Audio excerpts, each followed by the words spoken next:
Good morning everyone, welcome to Hindi class. पिछली class में हमने देखा हम कबीर की साखियाँ पढ़ चुके थे। कबीर की साखियाँ हमारी समाप्त हुई। अब हम आगे बढ़ते हैं आज की क्लास में कबीर के शब्द यानी उनके पद। पहला कबीर का पद देखते हैं। देखिए,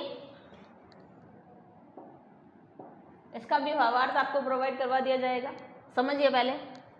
मोको कहाँ ढूंढे बंदे, मैं तो तेरे पास में।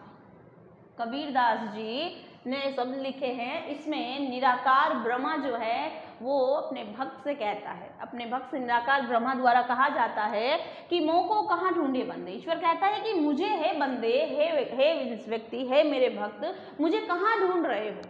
मैं तो तेरे पास हूँ, मैं तो तेरे ही आस पास में हूँ, मुझे कहाँ अन्यत्र जगह जाके देख रहे हो, मैं तो तेरे पास हूँ। ना मैं देवल, देवल यानी मंदिर, ना मैं मंदिर में और ना मैं मस्जिद में। ना मैं मंदिर में निवास करता हूँ, ना मस्जिद में निवास करता हूँ, ना मैं काबा में हूँ, ना मैं कैलाश में हूँ। कैलाश हिंदुओं का भगवान का स्थान, काबा मुसलमानों के भगवान का स्थान। तो कहता है ना मैं देवल में, ना मैं मस्जिद में, ना मैं काबा कैलाश में, ना मैं कौने क्रियाक्रम में, ना ही मैं तुम्हें किसी क्रियाकलाप में मिलूंगा। कौने क्रियाक्रम यानी जो करते ना पंडित, हवन पूजा की या और भी कोई मंत्र झाड़ फूंक, इनमें तो मैं इनसे प्राप्त नहीं होने वाला। कबीर कहते हैं, ईश्वर कहते हैं ना मुझे कहाँ है बंदे, मुझे कहाँ ढूंढ रहे हो, मैं तो तेरे पास ही हूँ। ना मैं मंदिर में हूँ, ना मस्जिद में हूँ, ना मैं कैलाश में हूँ, ना मैं क्रियाकलापों में हूँ और ना ही योग विराग में। ना ही वो जो है योग ले लिया, दाढ़ी मूड मुंडाई लिया, हो गया घोटम घोट, मन को क्यों नहीं मूडिया जिसमें भरे हैं गोट। कबीरदास जी कहते हैं कि ये जो है ना दाढ़ी मूछ मुंडा के जो है वैरागी बन जाते हैं, योगी बन जाते हैं, तो योगी केवल बनने मात्र से मैं प्राप्त नहीं हो जाऊंगा। खोजी होए तो तुरंत मिलिए। खोजी, खोजी यहाँ किसके लिए कहा गया है? सच्चा भक्त। किसके लिए? सच्चा भक्त। यानी अगर कोई खोजी है, कोई मुझे ढूंढने वाला मेरा सच्चा भक्त है, तो मैं तुरंत मिलियो, तो मैं उसे तुरंत मिल जाऊंगा। पल भर की तलाश में, क्षण भर की तलाश में मैं उसे मिल जाऊंगा। यहाँ मुझे ढूंढने की जरूरत नहीं है। कहे कबीर सुनो भाई साधो, सब श्वासों की सांस में। कबीरदास जी कहते हैं, है सुनो भाई साधो यानी है संतो, है सज्जन पुरुषों, समझो कि ईश्वर तो हर एक की श्वास में बसता है।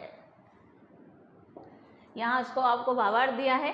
जीवन भर मनुष्य को पाने का उपाय करता रहता है, अलग प्रकार की क्रियाएं करता है, प्रभु के दर्शन नहीं होते हैं। इसी संबंध में स्वयं ब्रह्मा मनुष्य से कहते हैं कि मुझे कहाँ खोजता फिरता है, मैं तो ना मंदिर में, ना मस्जिद में, ना देवालय में हूँ, ना किसी तीर्थ स्थान पर हूँ, ना मैं पाखंडी क्रियाओं में मिलता हूँ। और अगर सच्चे मन वाला कोई हो जो मुझे पल भर में ढूंढे और मैं उसे पल भर में मिल जाऊँ, क्योंकि मैं तो हर प्राणी की सांसों में बसता हूँ। और मुझे खोजना है तो अपने मन में खोज लो, मंदिर या मंदिरों में जाने की जरूरत नहीं है।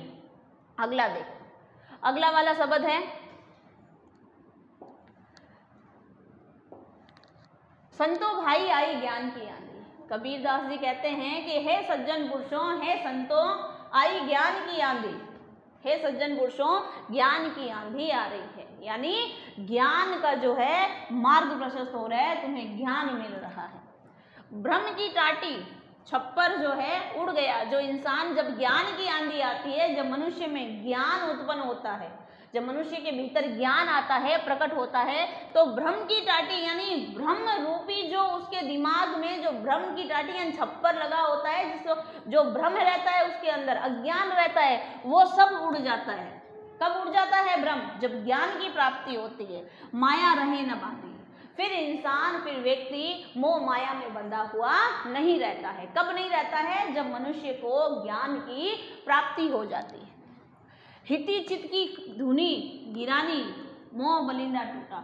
जब व्यक्ति को सच्चे ज्ञान की प्राप्ति हो जाती है तो हिति चित की धुनी गिरानी यानी हृदय में, चित्त में जो एक धुनी रमा रखी है, जो हवन वगैरह करते हैं, जो बाबा जो हैं, बाबा लोग जो धुनी रमाते हैं, तो वो जो धुनी है वो गिर जाती है, यानी जितनी भी मोह माया है उसके अंदर वो सब दूर हो जाती है।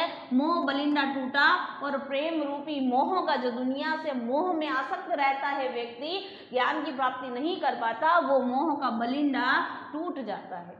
बलिंदा होता है हमारे घर के सामने जो यानी उसको बचाने के लिए, धूप से बचाने के लिए जो वलिंडा लगाया जाता है, तो वो वलिंडा टूट जाता है। वो भ्रम का, मोह का वलिंडा है। तृष्णा छानी पड़ी घर ऊपरी। और जो तृष्णा जो है, जो हमारी जो इच्छा है, यश लालसा है, वो जो तृष्णा पड़ी घर ऊपरी, जो हमारे ऊपर हमारे ज्ञान प्राप्ति में जो बाधक बनी हुई है, वो तृष्णा हमारे लिए वो उड़ जाती है। कि जब ज्ञान की प्राप्ति हो जाती है, वो चली जाती है और कुबुद्धि का भांडा फूटा। और जब ज्ञान की प्राप्ति होती है तो कुबुद्धि का भांडा फूट जाता है। जो हमारी दुर्बुद्धि है उसका भांडा फूट जाता है, वो नष्ट हो जाती है। जोग युक्ति करी संतो बांधी। अब संतों ने क्या किया है, इसको बहुत ही योग युक्तियां यानी बहुत ही उपाय करके इसे बांध रखा है। निर्जो चुए न पानी।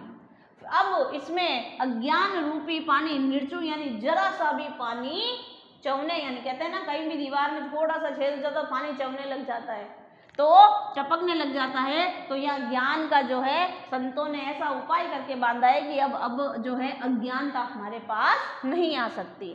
कूड़ कपट काया का निक्ष्या। अब हमारे जब ज्ञान की प्राप्ति हो जाएगी तो ज्ञान की आंधी आई है, सबसे बड़ी बात है, इसीलिए ये सब दूर हो रहा है। तो कूड़ कपट काया का निक्ष्या, जो हमारी काया के अंदर कूड़ा और कपट है, कूड़ा कपट यानी क्या, खराब चीज। खराब क्या है हमारे अंदर मोह, माया, बुराइयां, सांप्रदायिक भेदभाव, ये सब निक्ष्या निकल गया जब हरि की गति जानी, जब हमने ईश्वर की गति जान ली, जब हमने ईश्वर को समझ लिया, जब उसके ज्ञान को समझ लिया, तो ये सब दूर हो गया। आंधी पीछे जल बूटा। अब आंधी आई, आंधी से ये सब दूर हो गया। उसके बाद में जल बूटा, उसके बाद में जल आया और प्रेम हरिजन भीना। और जो इस सब बुराइयों के दूर होने के बाद जल बूटा, यानी जिस ज्ञान की हमें प्राप्ति हुई, उस ज्ञान से हरि के भक्त यानी भक्तों का तन भीगा, यानी हमें सच्चे ज्ञान की प्राप्त हो गई और सच्चे ज्ञान से हर भक्त भीग गया। कहे कबीर भान के प्रगटे। ध्यान रखना, यहाँ भान सूर्य, और ये सूर्य कौन सा, ज्ञान रूपी सूर्य के। जिस प्रकार सूर्य के उदय होने से सारे संसार का अंधकार दूर हो जाता है, उसी प्रकार ज्ञान रूपी सूर्य जब हमारे अंदर उदित हुआ, तब उदित भया तब तम खीना। यहाँ तम है, तम यानी अंधकार, तम यानी अंधकार। जब ज्ञान रूपी सूर्य निकला तो अंधकार रूपी जो अज्ञान था वो दूर हो गया। ठीक है, इसका भावार्थ देखिए कि देखिए प्रभावों से भ्रम आवरण उठ गया, माया की रस्सी जो थी, मोह का बलिंडा टूट गया, तृष्णा का छप्पर गिरने से कुबुद्धि के बर्तन टूट गए।